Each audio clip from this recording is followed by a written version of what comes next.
শিখা Bora YouTube চেনেললৈ আপোনালোক সকলোকে স্বাগতম জনাইছোঁ। আজি বনাবলৈ ওলাইছোঁ মচন্দৰী পাতৰ সৈতে এটা মাছৰ ৰেচিপি। মচন্দৰী পাত হয়তো সকলোৱে খায়েই, তথাপিও মইনো কেনেকৈ বনাওঁ তাকে দেখাবলৈ ওলালোঁ। আৰু যিসকলে খোৱা নাই এই পাতটো এবাৰ খাব, কাৰণ এইটো অকল সোৱাদেই নহয়, পেটৰ কাৰণে এইটো বহুত ভাল। তো যিসকলে খোৱা নাই এবাৰ খাব আৰু ভিডিঅ'টো কেনেকুৱা পালে জনাবলৈ নাপাহৰিব। লগতে মোৰ চেনেলত যিসকল নতুন সেইসকলে চেনেলটো ছাবস্ক্ৰাইব কৰি দিব, আৰু যদি ভাল পায় ভিডিঅ'টো তেনেহ'লে এটা লাইক কৰি দিব। তেনেহ'লে বলক ভিডিঅ'টো আৰম্ভ কৰোঁ।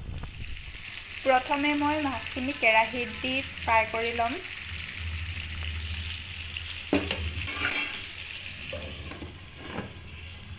মচন্দৰী শাকৰ পাত কেইটামান মই পৰিষ্কাৰ কৰি ধুই ল'লোঁ।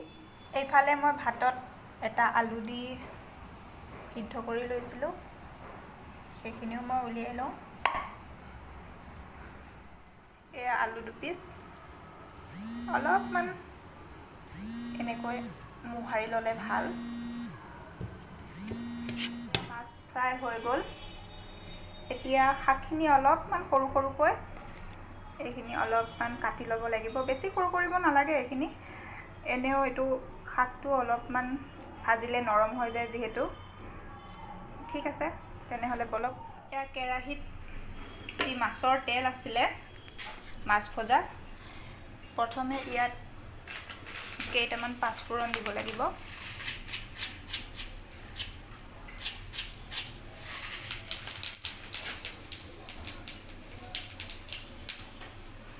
গেছটো অলপমান কমাই ৰাখিব। তাৰপাছত অলপ পিঁয়াজ দিলোঁ।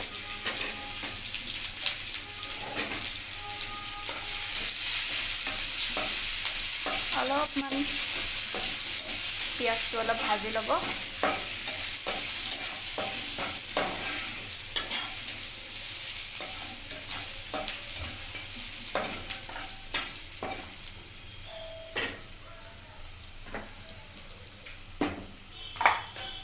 অলপ হালধি, অলপমান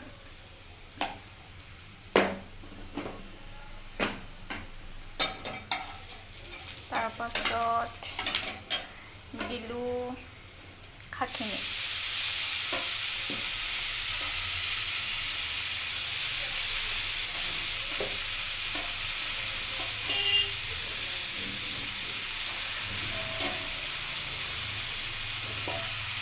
শাকটো দি অলপমান এনেকৈ লৰাই লৈ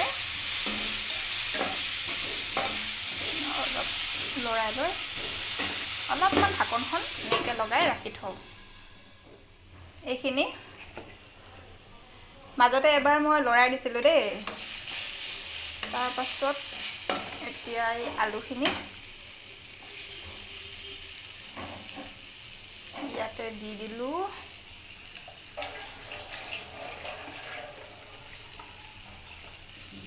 সেইটো অলপ ইয়াতে মিক্স কৰি, বেছি টাইম কৰিব নালাগে, অলপমান মিক্স কৰি, ইয়াততো মই নিমখ দিয়াই নাছিলোঁ, অলপ এতিয়া নিমখ দিব লাগিব।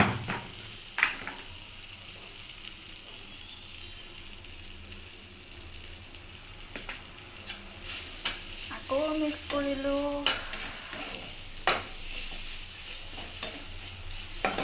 বাছ হৈ গ'ল, বেছি ভাজিব নালাগে আলুখিনি। এতিয়া ইয়াতে অলপ গৰম পানী দি দিম। এয়া অলপমান গৰম পানী, চবৰে বনোৱা ষ্টাইলবিলাক বেলেগ বেলেগ বাৰু। মই অলপমানহে দিম গৰম পানী, পাছত দিম বেছিখিনি পানী।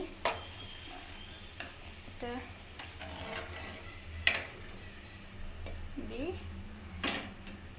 ঢাকনখন লগাই এতিয়া এইটো অলপমান সময় ৰাখি থ'ম। গেছটো মিডিয়াম কৰি ৰাখিছোঁ। এয়া পানীখিনি শুকাই গৈছে, দেখিছেনে? এতিয়া এইখিনি বেলেগ এপাত এটা লৈ ল'লোঁ, কাৰণ এইটো অলপমান এনেকৈ ক্ৰাছ কৰি দিলে মই খাবলৈ ভাল পাওঁ। বিশেষকৈ মানে এনেকৈ আলুখিনি অলপ গোটা গোটা হৈ থকাতকৈ মই এনেকৈ পিটিকা মৰা হ'লে খাবলৈ ভাল পাওঁ, সেইকাৰণে মই অলপ এনেকুৱা কৰি দিম। বস্তুটো গাঢ়া হ'লে খাই মই খুব ভাল পাওঁ। বাছ এতিয়া আৰু বাকীখিনি পানী ইয়াতে দি দিছোঁ, গৰম পানী দেই। এতিয়া অলপ মিক্স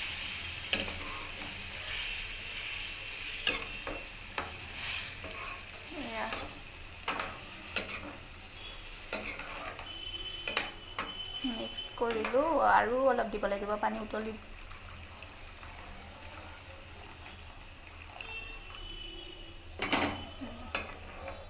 বাছ এইখিনি এতিয়া অলপমান এটা উতল অহালৈ ৰ'ম, তাৰ পাছত আমি মাছখিনি দি দিম। বাছ ঢাকনটো লগাই দিলোঁ। এতিয়া এয়া উতলিছে। এতিয়া ইয়াতে মই মাছ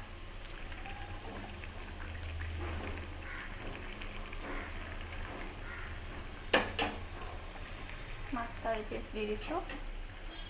দি এইটো ভালকৈ এনেকৈ এবাৰ লৰাই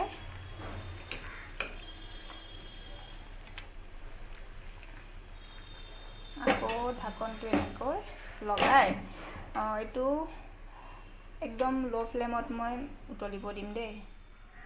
এয়া ভালকৈ এইখিনি উতলি গ'ল। এই শাকখিনি বেছি টেঙা নহয় বাৰু, সেইকাৰণে অলপমান জাষ্ট অলপমান নেমু চেপি দিলোঁ টেঙা হ'বলৈ। ইমানমান নেমু লৈছিলোঁ মই। তাৰপাছত কেইটুকুৰমান 3টা কেঁচা জলকীয়া এনেকৈ ফালি লৈ দি দিলোঁ। নিমখটো মই চেক কৰিছিলোঁ, অলপ কম হ'ল, এতিয়া অলপ নিমখ।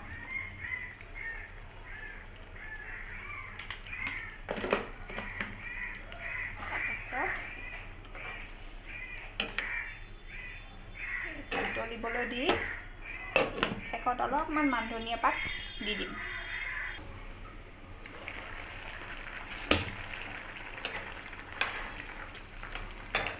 অলপমান ধনিয়া পাত এতিয়া দি দিলোঁ।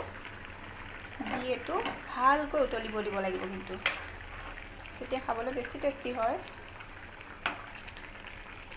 ভালকৈ মিডিয়ামত, গেছটো মিডিয়াম কৰি ভালকৈ উতলি এইটো 2-3 মিনিটমান উতলাৰ পাছত এইটো মই অফ কৰিম। এইখিনি এতিয়া ইয়াতে মই কেঁচা জলকীয়া কেইটা অলপমান মোহাৰি দিম, যাতে অলপমান টেঙা জ্বলা টেষ্ট এটা আহে। কেঁচা জলকীয়াটো অলপ এনেকৈ চাই অলপ মোহাৰ মাৰি দিব।